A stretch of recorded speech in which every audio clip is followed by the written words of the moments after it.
In this video, I'll be breaking down question 27 of the USMLE's 2021 version of the free 120 sample questions for step 1, which is linked in the video description down below.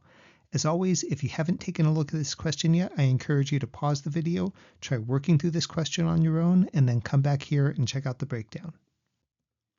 Okay, so let's take a look at the question, and as always, I like to start at the end, figure out what they're asking, and then go back to the passage and find our key information. So here, they're asking the most likely diagnosis, thinking of our main question styles on step 1, diagnosis, mechanism, or association.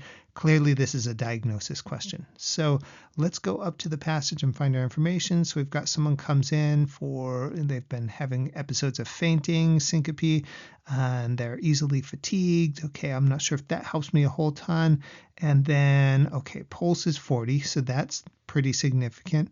Blood pressure doesn't help me out that much. And then ECG, they didn't show us the ECG, they're just describing it to us. So a P wave of 90, or P wave rate of 90, R wave rate of 40, and no apparent relation between the two. So let's try to figure out what arrhythmia this is. And this is one that we probably just have to know. So if you're weak on these, I would encourage you to go back and brush up on these arrhythmias to be able to identify just looking at the actual strip or when someone describes it. So first thing I'll focus on when I'm looking at any of these arrhythmias, do we have equal P's to R's? Like, is there a P wave for every QRS?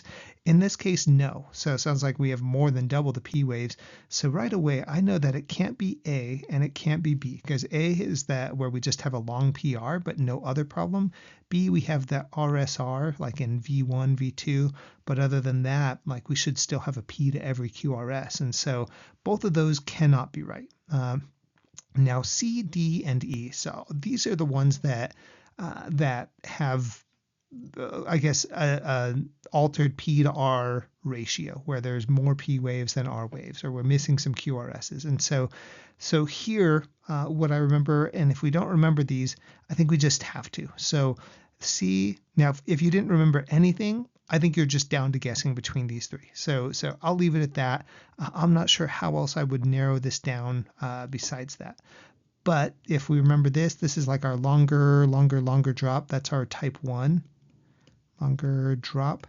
And then our type 2 will have the P to R is constant, but then it just drops every so often.